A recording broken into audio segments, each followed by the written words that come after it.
Shalom, shalom, shabbat shalom, brothers and sisters. I'm Moreh Rapha'Yah. We're just about to start the new Parashat for today. It is very important for us to grasp the severity of the Torah, especially in this Shabbat, very special Shabbat. Today's Parashat is Balak. The Torah portion that we will see today is very, very in-depth. We see a lot of things very superficial for the most part, but today we will take a little bit deep into what the word of our Creator states, and we will see many of the things that sometimes we overpass. Once again, if you have not subscribed into this channel, please do so you can get the latest production that we always working on to bring you, so you can grow into the Torah, into the mind of a Mashiach, into the Ruach HaKodesh, so we can see more and more how the Creator is amazing with these scriptures, and how we open our eyes every time. So let's delve into this Torah portion. I highly advise for you to take a pen and paper or notes so you can get the best out of every Torah portion. So let's just start on. This parasha Balak speaks about this king that really they indeed were really afraid of the whole nation of Israel, our forefathers. They knew the historic events in Egypt, and right after that, a lot of things happen. Let's start off is chapter 22, verse 2 to 25, all the way to verse 9 is number 40 of the Torah portion. Now Balak, the son of Zippor, saw all that Israel had made the Amorite. Moab was very afraid of the people because there were so many of them. Moab was overwhelmed with terror because of the sons of Israel. Now let's just stop here for a moment and let's think about it, what the Creator did to the nations around, especially with Misraim, with Egypt. Egypt happens to be one of the examples how the Creator showed His power. And not only that, the nations around, it is amazing how nations were, let's say, they knew everything, every business that happens next door. I think they were really faster than the internet, because they knew right away what happened to the other nation, to the other country. They knew, and the power of these, they really flies real fast. They knew everything about it. So, of course, they were really terrified that our forefathers were going through every nation. And Yahweh was with our fathers. That's what it is. Now, this Balak happens to be one of the kings of the Amorites. And he was a magician. He was a wizard. But he wasn't a very powerful wizard. There was another wizard which happens to be a prophet, but at the same time, he was very powerful, more powerful than Balak. But let's go back over here, 48 verse 8, and look what it says here. And let me go back so you can understand what I'm trying to bring you here. He says that the son of Zippor saw all that Israel had made to Amorite. Why that the Torah speaks about certain words that we need to look upon? And I truly believe that this word saw is that, remember, this is a magician. He had the power to utilize black magic and white magic, of course. But the word saw is the same word that our father Israel used this. 48 verse 8, then Israel saw that the sons of Joseph and asked, who are they? Who are these? This is the question that he asked about the sons of Joseph. But the question that we have to ask ourselves is, didn't he already knew who were these the grandsons of sons of Joseph? Didn't he already knew for years already? He did. But what it is, brothers and sisters, is that he already knew, because the word here, saw, is that he went and saw more than what our fleshly eyes can see. Remember, he was a prophet. A prophet can actually see the future. He saw the future of Ephraim and Manasseh. He saw the northern kingdom future. What was going to happen in the future, and that was not a good thing. Remember that he stood for a moment, like a hard stop before he gave the blessing, because he knew that he saw something not a very good situations in the future. And that happens to be when the northern kingdom went into idolatry.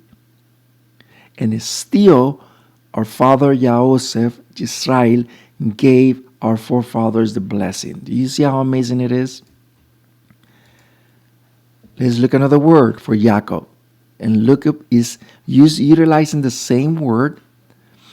42 verse 1. Now Jacob, which is Israel, saw that there were grain in Mizraim. And so Jacob said to the Benay, his sons, why do you look at each other? What are you doing here? Why don't you go look for food? The reason why he's utilizing that word, because if he happens to read verse 2, which is not in these slides, please go back to that verse. You will see that he said, the word says he heard. It says I heard. But he's utilizing this word in this verse 1. He saw. Okay, which one is it? He heard or he saw? It was both. It was both. He saw because he saw with this, not with this lens, with these eyes. He saw with the eyes of prophetic eyes. He was able to see the future. He was able to see who was in Egypt. And remember, who was in Egypt? He happens to be Joseph. He knew something was going on over there in Mizraim, in Egypt. And still, Yaakov was able to utilize the prophetic eye. Now let's move on. The Midrash, the Jewish Midrash, says that the proof that the Moabites and Midianites were at war in this verse, there was always hatred between these two people. The Midrash described their relationship as two dogs that always fight each other until they are threatened by a wolf. Who was the wolf? It happens to be our fathers, our forefathers in the wilderness, Israel. And of course, they would unite, their strength, their power to go against that wolf, which happens to be our fathers. And that's exactly what Balak is doing. He's actually hiring somebody, that happens to be Bilam. Bilam happens to be a very powerful magician, happens to be a very powerful prophet. And let me give you a little background when it comes to Bilam. Bilam is not the first time that Moshe happens to cross their lives. This one goes back even before Moses was born. Remember that at this age, at this time, Bilam happens to be over 100 years and is still very powerful. Here, we go back and you will see, like in the book of Yasher, it speaks about Bilam. It speaks about that he also did the same thing, that he's about to be hired to put a curse into our fathers. But he did that in the past, but he couldn't do it. He was able to see that he was going to, because remember, this guy was a paid prophet, for hire. They happened to pay him, so therefore he did his work, his mighty work for them, for many other nations. It wasn't just for the Midianites or the Moabites. He happens to work for everybody. Okay, not only for everybody, but also for Egypt. He happens to be one of the counselors for the king of Egypt, for the Pharaoh. Okay, so he happens to be given one of the most heinous, we could say, counsel about getting rid of the Israelites by throwing every first male because they were having a lot of kids. And who happens to be among them? Moses. Moshe knew years later that because of him, because of his counsel, and the Pharaoh follow the counsel of Balaam, then he learned what Balaam did, and he wanted to kill Balaam and his two sons, because he had two sons. What happens after that? He flew Egypt. He flew to another country where Moshe happens to wind up in almost nearby later. But that's another time for another video. But going back over here, yes, Balaam and Moshe knew each other. They knew themselves very well. And yet they couldn't put a hex curse into our fathers. It's just the truth. Let's continue. Look at what it says here, 22 verse 2. And he saw Balak, the son of Isri, for all that Israel had done to the Amorib. The word for it means that he was able to utilize the prophetic lens. He was able to vision the future. He was able to see what our fathers did to the rest of whatever the nations that were encountering on their way to the promised land. Now let's look at another verse. Judges 11:25. Are you really better than Balak, the son of Zippor, king of Moab? Did he ever choose to fight with Israel or make war on him? Of course he did. Of course he tried to put a hex on him, but he couldn't. He needed to hire another person that was able to do so, but this Balak happens to be a king, of course. Why is he called the son of Zippor? That's a major question that we need to ask ourselves. Okay, the son of Zippor, Balak. Now, the reason why he's called the son of Zippor is because in Hebrew, Zippor means bird. This was not the name of Balak's father, but rather referred to a magical metal bird that Balak made use of. That was the reason why his title was the son of Zippor, because he utilized a metallic bird that he actually made, and this is how he made it. He had a head made of gold, mouth made of silver, wings made of copper mixed with silver, and his body is made of gold. Once the bird is made, it should be put during the day in the windows facing the sun, and during the night in the night facing the moon, while burning incense in front of it for 7 days and 7 nights. Now, you probably think that this is just a legend.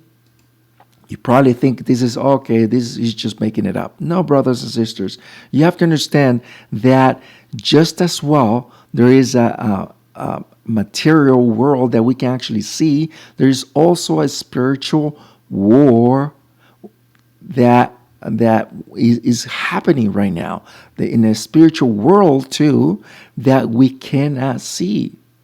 It is vital for us to understand that Creator Yahweh, He allows these things so we can open our eyes, so we can see what's going on with the material world that we live in today, with the secular world that we live in today. So this, I'm sure you've seen these movies, and this is based upon something that is actually true. So from then on, the bird will begin to talk and foresee what is about to happen.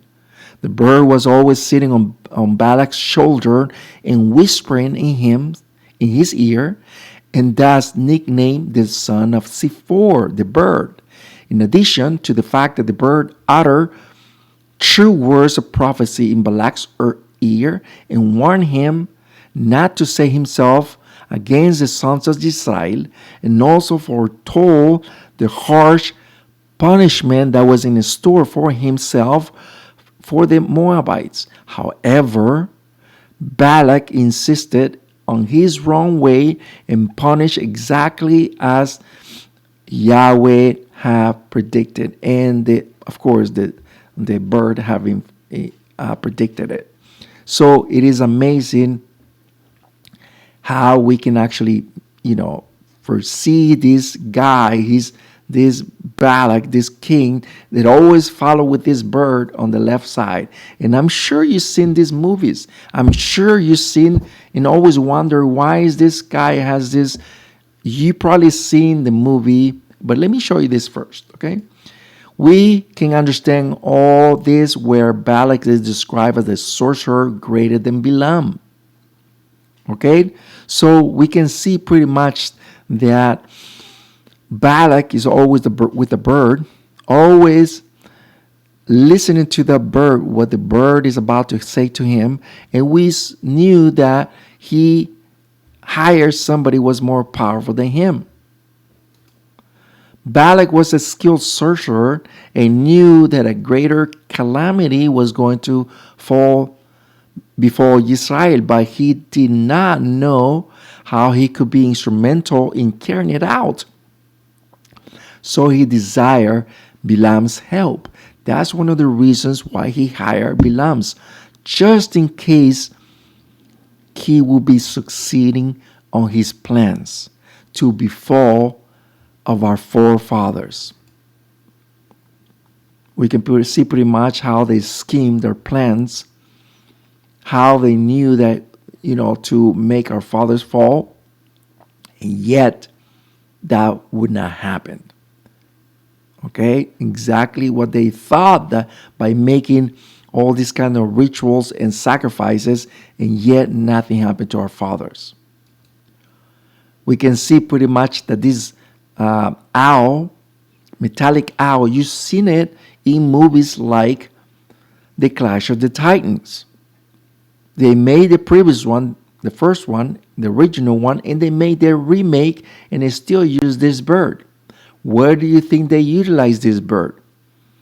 This happens to come all the way down to the time of Balak.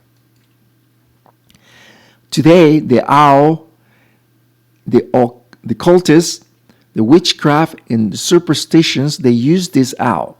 It's a symbol of vigilance, clairvoyance, of Azeth, night and magic, associated with the company and messages of witches or bad omen.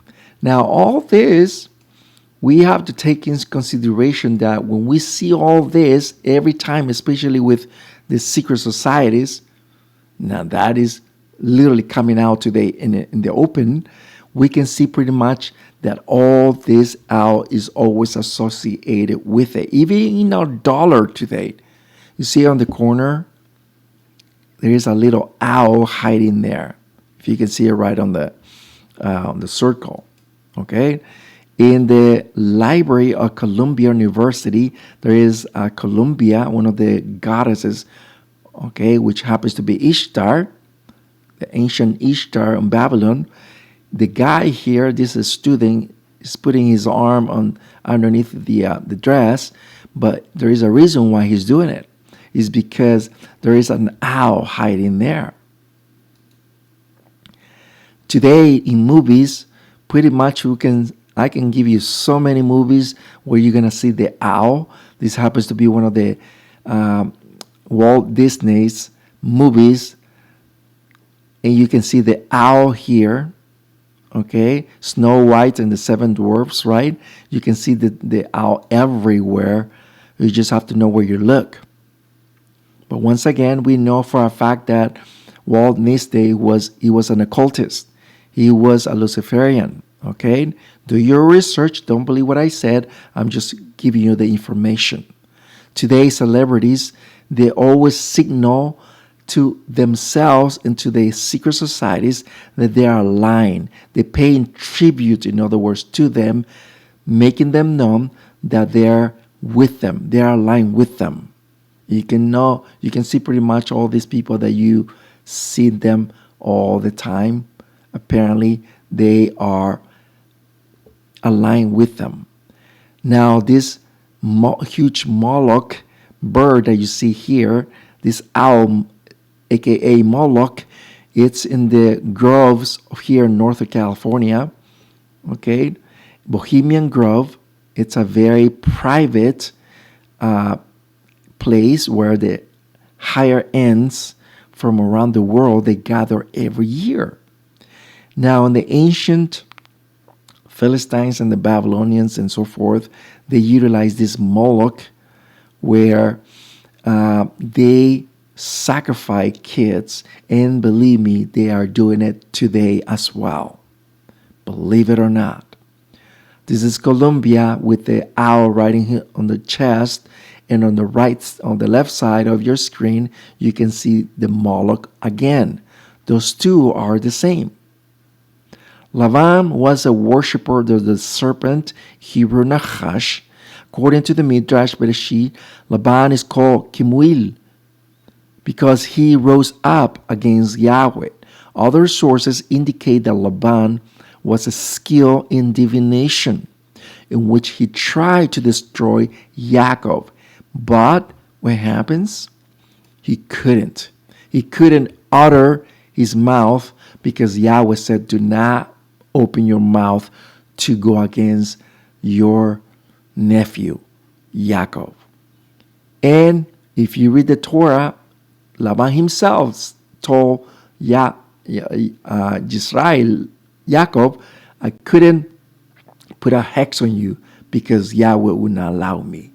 So we can see pretty much that this blessing, this beracha, is upon us because of Yahweh. Now in this day and age, this Acharich Hayam, in this end of the era, because of our Mashiach, we have a protection as well, especially the northern kingdom, Ephraim.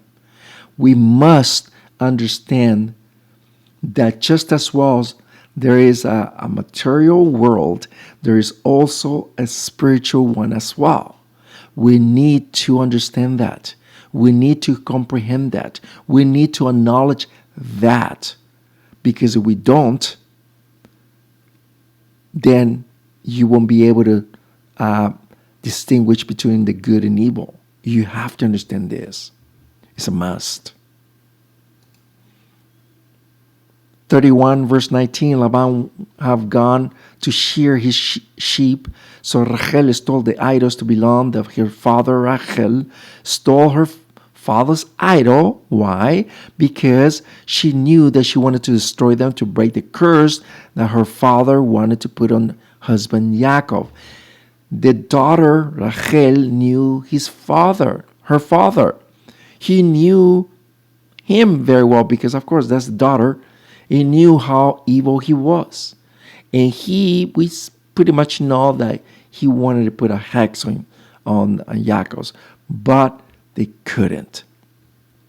So let's continue, and we're just going to show you just a few more things, and we're going to end this, we're going to close this Torah portion. Some of these things that you see, you pretty much you can see, these are divinations. These are spells that are set to be read to put a curse on someone. And you have to understand, just as well, once again, there is evil, there is also good. If there is any good, of course, is going to be evil on the world. You can see pretty much all these are divinations, okay? Spells that people actually utilize today. And also to open doors, they utilize the Ouija board. We have to be very, very careful not get into this kind of practices, because if we do so, you are literally opening a door that you won't be able to close. Let's continue.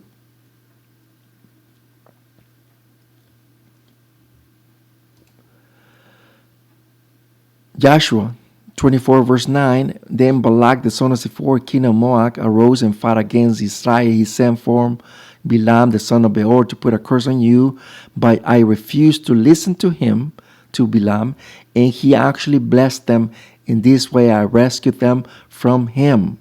This is one of the reasons why people who always hate Israel are us. They always looking to put a hex on us. You have to understand this. Once again, if they hate us, it's because they don't want anything from our Creator. It's just as simple as that. They rather follow the darkness, evil in this world, rather than good. And Yahweh understands how this works between good and evil. But Yahweh puts an umbrella, He puts a shield on us to be against this or repel against these curses. Remember, the Creator says very clear in Proverbs that a curse will not come unless there is a reason. If we make a reason for us to break that to that blessing, then the curse will come. But we have to be in Yahweh's side so we can be protected by Him, Bar Mashiach. We're going to end this. Hope this helps. There is more to it, believe me, so much. But we'll continue next time. I'm Moreh Rapha'Yah. We'll see you next time. If you have not subscribed, please do so you can get the latest production. Shabbat Shalom. We'll see you next time. To our channel and give us a like. Thank you. We'll begin.